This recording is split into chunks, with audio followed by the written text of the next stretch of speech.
ಬೆಳಗಾವಿ ಹೋರಾಟದಲ್ಲಿ ಧಾರವಾಡದ ಸಮಾಜ ಮುಖಂಡ ಭಾಗವಹಿಸಿದ್ರು. ಪಂಚಘರ್ಜನೆ ಸಂಘಟನೆ ರಾಜ್ಯಾಧ್ಯಕ್ಷರಾಗಿರುವ ನಾಗಪ್ಪ ಪಂಚಮಸಾಲಿ ಹೋರಾಟದಲ್ಲಿ ಭಾಗಿಯಾಗಿದ್ರು. ಪಂಚಮಸಾಲಿ ಮೀಸಲಾತಿ ಹೋರಾಟದಲ್ಲಿ ಲಾಠಿ ಚಾರ್ಜ್ ವಿಚಾರಕ್ಕೆ ಧಾರವಾಡದಲ್ಲಿ ಗಾಯಾಳು ನಾಗಪ್ಪ ಮುಮ್ಮಿಗಟ್ಟಿ ಪ್ರತಿಕ್ರಿಯೆ ಕೊಟ್ಟಿದ್ದಾರೆ. ಸುವರ್ಣಸೌಧ ಎದುರು ಶಾಂತಿಯುತ ಹೋರಾಟ ಮಾಡ್ತಾ ಇದ್ದೆವು. ಸ್ಥಳಕ್ಕೆ ಸಿಎಂ ಬರುವಂತೆ ಪಟ್ಟು ಹಿಡಿದಿದ್ವಿ. ಬೆಳಗಾವಿಯ ಸುವರ್ಣಸೌಧ ಎದುರಿನ ರಸ್ತೆ ತಡೆದು ಪ್ರತಿಭಟನೆ ನಡೆಸಿದ್ವಿ. ಈ ವೇಳೆ ಏಕಾಏಕಿ ಪೊಲೀಸರಿಂದ ಪ್ರತಿಭಟನಾ ನಿರತರ ಮೇಲೆ ಲಾಠಿ ಪ್ರಹಾರ ಆಗಿದೆ. ಈ ಸಮಯದಲ್ಲಿ ಸ್ವಾಮೀಜಿ ರಕ್ಷಣೆಗೆ ಮುಂದಾದಾಗ ನನಗೆ ಗಾಯ ಆಯಿತು ಅಂತ ಹೇಳಿದ್ದಾರೆ. ಈ ಹೋರಾಟಕ್ಕೆ ಚಳವಳಿಗೆ ಹೋಗಿದ್ದು ಹೋರಾಟಕ್ಕೆ ನಮ್ಮ ಲಿಂಗಾಯತ ಸಮಾಜಕ್ಕೆ ಮೀಸಲಾತಿಯನ್ನು ಪಡಿಬೇಕಂತೇಳಿ ನಮ್ಮ ಜಯಮೃತ್ಯುಂಜಯ ಸ್ವಾಮಿಗಳ ನೇತೃತ್ವದಲ್ಲಿ ಸುಮಾರು 1 ಲಕ್ಷ ಜನ ಸೇರಿಕೊಂಡು ನಾವು ಸುವರ್ಣ ವಿಧಾನಸೌಧಕ್ಕೆ ಮುತ್ತಿಗೆ ಹಾಕಲಿಕ್ಕೆ ಅಂತ ಹೋದ ಸಂದರ್ಭದಲ್ಲಿ ನಮಗೆ ಅನಾವಶ್ಯಕವಾಗಿ ಈ ಪೊಲೀಸ್ ಡಿಪಾರ್ಟ್ಮೆಂಟ್ ನಮಗೆ ಲಾಠಿ ಚಾರ್ಜ್ ಏಕಾಏಕಿ ಲಾಠಿ ಚಾರ್ಜ್ ಮಾಡಿ ನಮಗೆ ದೌರ್ಜನ್ಯವನ್ನು ಖಂಡಿಸಿ ನಮಗೆ ಮೇಲೆ ಲಾಠಿ ಚಾರ್ಜ್ ಮಾಡಿ ಸುಮಾರು 100-200 ಜನಕ್ಕೆ ಪೆಟ್ಟು ಹಚ್ಚಿದ್ದಾರೆ. ಇದನ್ನು ಇಷ್ಟಕ್ಕೆ ನಾವು ಸುಮ್ಮನೆ ಬಿಡೋದಿಲ್ಲ. ಈ ಹೋರಾಟಕ್ಕೆ ಚಳವಳಿಗೆ ಹೋಗಿದ್ದು ಹೋರಾಟ ಬೆಳಗಾವಿಯಲ್ಲಿ ಪಂಚಮಸಾಲಿ ಹೋರಾಟಗಾರರ ಮೇಲೆ ಲಾಠಿ ಚಾರ್ಜ್ ನಡೆದಿದೆ. ಈ ಕುರಿತಾಗಿ ಬಾಗಲಕೋಟೆ ಜಿಲ್ಲೆಯ ಮುಧೋಳ ನಗರದಲ್ಲಿ ಬಿಜೆಪಿ ರಾಜ್ಯ ಉಪಾಧ್ಯಕ್ಷ ಮುರುಗೇಶ್ ನಿರಾಣಿ ಪ್ರತಿಕ್ರಿಯೆ ಕೊಟ್ಟಿದ್ದಾರೆ. ಇವತ್ತು ಪಂಚಮಸಾಲಿ ಸಮಾಜದ ಹೋರಾಟಗಾರರ ಮೇಲೆ ಲಾಠಿ ಪ್ರಹಾರ ನಡೆದಿದೆ ಮತ್ತು ಪೂಜ್ಯ ಸ್ವಾಮೀಜಿಯವರ ಬಂಧನವನ್ನು ನಾನು ಉಗ್ರವಾಗಿ ಖಂಡಿಸ್ತೇನೆ ಅಂತ ಹೇಳಿದ್ದಾರೆ. ಇನ್ನು ಪಂಚಮಸಾಲಿ ಸಮಾಜದ ಮೀಸಲಾತಿ ಬೇಡಿಕೆಯನ್ನು ಈಡೇರಿಸುವ ಹೋರಾಟವಾಗಿದೆ. ತಾವು ಅದಕ್ಕೆ ಯಾವುದೇ ರೀತಿಯ ಸಹಕಾರ ಮಾಡಲಾರದೇನೆ ಹೋರಾಟವನ್ನು ಧಿಕ್ಕರಿಸುವಂತಹ ಕೆಲಸ ಮಾಡಿದ್ದೀರಿ ಅಂತ ಆಕ್ರೋಶವನ್ನು ಹೊರಹಾಕಿದ್ದಾರೆ. ಸುವರ್ಣಸೌಧದ ಎದುರುಗಡೆ ಇವತ್ತು ಪಂಚಮಸಾಲಿ ಸಮಾಜದ ಹೋರಾಟಗಾರರ ಮೇಲೆ ಲಾಠಿ ಪ್ರಹಾರ ಮತ್ತು ಪೂಜ್ಯ ಸ್ವಾಮೀಜಿಯವರ ಬಂಧನವನ್ನು ನಾನು ಉಗ್ರವಾಗಿ ಖಂಡಿಸ್ತಾ ಇದ್ದೇನೆ. ಇವತ್ತು ಇತಿಹಾಸವಿರುವಂಥ ವೀರಶೈವ ಲಿಂಗಾಯತ ಪಂಚಮಸಾಲಿ ಸಮಾಜ ಹಿಂದೆ ಕಿತ್ತೂರು ಸಂಸ್ಥಾನದಲ್ಲಿ ಬ್ರಿಟಿಷರು ಅವರನ್ನು ಲೆಕ್ಕಿಸದೇನೆ ಅವರನ್ನು ಎದುರಿಸಿ ಒಂದು ಗೆದ್ದಿರುವಂಥ ಕೀರ್ತಿ ತಾಯಿ ವೀರರಾಣಿ ಕಿತ್ತೂರು ಚೆನ್ನಮ್ಮ ಸಲ್ತದೆ. ಅಂಥ ವಂಶಸ್ಥರಾಗಿರುವಂಥ ಕರ್ನಾಟಕ ರಾಜ್ಯದ 7 ಕೋಟಿ ಜನರಲ್ಲಿ 80 ಲಕ್ಷ ಜನ ಇರುವಂಥ ಪಂಚಮಸಾಲಿ ಸಮಾಜದ ಬೇಡಿಕೆಯನ್ನು ಈಡೇರಿಸುವುದರ ಸಲುವಾಗಿ ಪೂರ್ವಭಾವವಾಗಿ ತಿಳಿಸಿದರೂ ಸಹಿತ ತಾವು ಅದನ್ನು ಯಾವುದೇ ರೀತಿಯ ಸಹಕಾರ ಮಾಡಲಾರ್ದೇ ಹೋರಾಟವನ್ನು ಧಿಕ್ಕರಿಸುವಂಥ ಕೆಲಸ ಮಾಡ್ತಿರುವಂಥ ಕಾಂಗ್ರೆಸ್ ಸರ್ಕಾರಕ್ಕೆ ನನ್ನ ಮೊಟ್ಟ ಮೊದಲಿಗೆ ಧಿಕ್ಕಾರವನ್ನು ಹೇಳಕ್ಕೆ ಇಚ್ಛಪಡ್ತಾ ಇದ್ದೀನಿ. ಸುವರ್ಣಸೌಧದ ಎದುರುಗಡೆ ಇವತ್ತು ಪಂಚಮಸಾಲಿ ಸಮಾಜದ ಚಿತ್ರದುರ್ಗದ ಚಳ್ಳಕೆರೆ ಅರಣ್ಯಾಧಿಕಾರಿ ಮನೆ ಮೇಲೆ ಲೋಕಾಯುಕ್ತ ಅಧಿಕಾರಿಗಳು ದಾಳಿಯನ್ನು ಮಾಡಿದ್ದಾರೆ. ಅಕ್ರಮ ಆಸ್ತಿ ಗಳಿಕೆ ಆರೋಪ ಹಿನ್ನೆಲೆಯಲ್ಲಿ ಲೋಕಾಯುಕ್ತ ಅಧಿಕಾರಿಗಳು ದಾಳಿಯನ್ನು ನಡೆಸಿದ್ರು. ಹಿರಿಯೂರು ಅರಣ್ಯ ಇಲಾಖೆ ಎಸಿಎಫ್ ಸುರೇಶ್ ನಿವಾಸ ಸೇರಿ 4 ಕಡೆ ಏಕಕಾಲಕ್ಕೆ ದಾಳಿ ನಡೆದಿದೆ. ಇನ್ನು ದಾಳಿ ವೇಳೆ 1 ಕೆಜಿ ಚಿನ್ನ, 5 ಲಕ್ಷ ನಗದು ಹಣ, 50 ಲಕ್ಷ ಮೌಲ್ಯದ ಗೃಹೋಪಯೋಗಿ ವಸ್ತುಗಳು, 3 ಸೈಟ್, 9 ಎಕರೆ ಆಸ್ತಿ ಹಾಗೂ 3 ವಾಹನ ಪತ್ತೆಯಾಗಿದೆ. ಮಂಗಳೂರಿನ 7ನೇ ತರಗತಿ ವಿದ್ಯಾರ್ಥಿನಿ ಇಂಡಿಯಾ ಬುಕ್ ಆಫ್ ರೆಕಾರ್ಡ್ ದಾಖಲೆ ಬರೆದಿದ್ದಾಳೆ. ವೆನ್ಸಿಟಾ ವೆನ್ಯಾನಿ ಡಿಸೋಜಾ 40.15 ನಿಮಿಷ ಯೋಗ ನಿದ್ರಾಸನ ಮಾಡಿ ದಾಖಲೆ ಮಾಡಿದ್ದಾರೆ.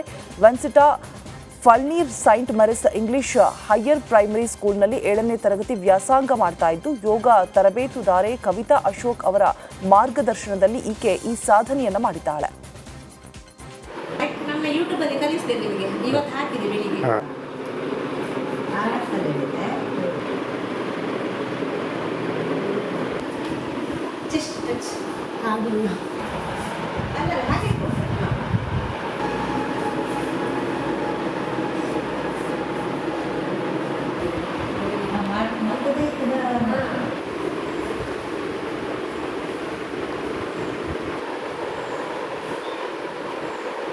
ನಮ್ಮ ಯೂಟ್ಯೂಬ್ ಅಲ್ಲಿ ಕಲಿಸ್ತೇನೆ ನಿಮಗೆ, ಇವತ್ತು ಹಾಕಿದೆ.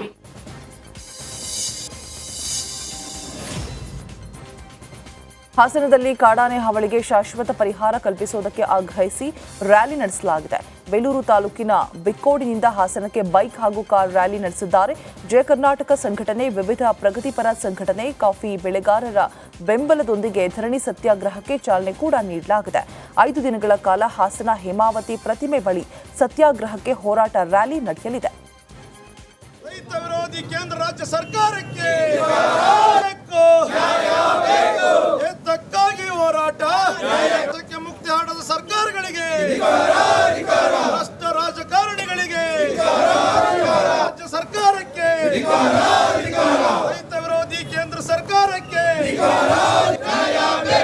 ಏತಕ್ಕಾಗಿ ಹೋರಾಟ ಮಾನವ ಸಂಘರ್ಷ. ಬಾಂಗ್ಲಾದೇಶದಲ್ಲಿ ಹಿಂದೂಗಳ ಮೇಲೆ ನಡೆದ ದಾಳಿಯನ್ನ ಖಂಡಿಸಿ ಜಾರ್ಖಂಡ್ನಲ್ಲಿ ಪ್ರತಿಭಟನೆಯನ್ನ ಮಾಡಲಾಗಿದೆ. ರಾಂಚಿಯಲ್ಲಿ ಭಾರೀ ಸಂಖ್ಯೆಯಲ್ಲಿ ಜನರು ಪ್ರತಿಭಟನೆಯನ್ನ ಮಾಡಿದ್ದಾರೆ. ಪ್ರತಿಭಟನಾಕಾರರು ಪೋಸ್ಟರ್ ಹಿಡಿದು ಆಕ್ರೋಶವನ್ನ ಹೊರಹಾಕಿದ್ದಾರೆ. ಅಲ್ಲಿರುವ ಹಿಂದೂಗಳನ್ನು ರಕ್ಷಿಸುವಂತೆ ಸರ್ಕಾರಕ್ಕೆ ಮನವಿ ಕೂಡ ಮಾಡಿದ್ದಾರೆ.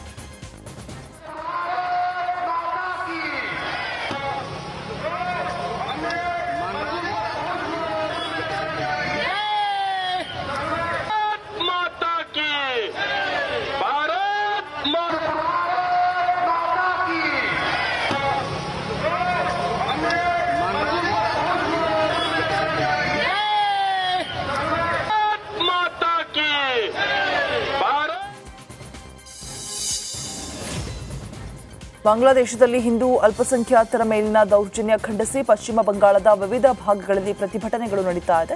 ಕೋಲ್ಕತ್ತಾದಲ್ಲಿ ಹಿಂದೂ ಸಂಘಟನೆಗಳು ಮೆರವಣಿಗೆ ರ್ಯಾಲಿಯನ್ನು ನಡೆಸಿದ್ದಾರೆ. ಇನ್ನು ರ್ಯಾಲಿಯಲ್ಲಿ ನೂರಾರು ಕಾರ್ಯಕರ್ತರು ಭಾಗಿಯಾಗಿದ್ರು. ಪ್ರತಿಭಟನಾಕಾರರು ಪೋಸ್ಟರ್ ಹಿಡಿದು ಆಕ್ರೋಶವನ್ನು ಹೊರಹಾಕಿದ್ದಾರೆ.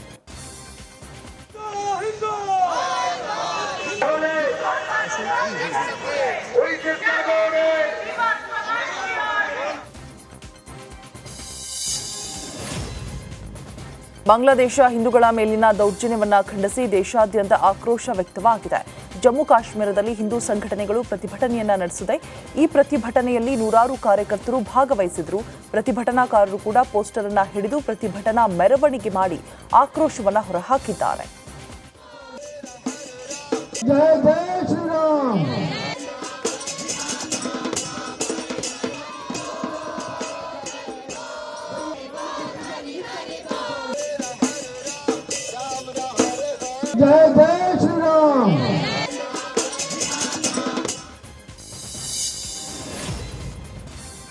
ಉತ್ತರಾಖಂಡ್ ಸಿಎಂ ಪುಷ್ಕರ್ ಸಿಂಗ್ ಧಾಮಿ ಡೆಹ್ರಾಡೂನ್ನಲ್ಲಿ ರಾತ್ರಿ ಶೆಲ್ಟರ್ಗಳನ್ನು ಪರಿಶೀಲನೆ ಮಾಡಿದ್ದಾರೆ. ಶೆಲ್ಟರ್ಗಳಲ್ಲಿ ಆಶ್ರಯ ಪಡೆದಿದ್ದ ಜನರ ಆರೋಗ್ಯವನ್ನ ಪುಷ್ಕರ್ ಸಿಂಗ್ ವಿಚಾರಿಸಿದ್ದಾರೆ. ಅಲ್ಲಿದ್ದ ಜನರಿಗೆ ಕಂಬಳಿಗಳನ್ನು ವಿತರಿಸಿದ್ದಾರೆ.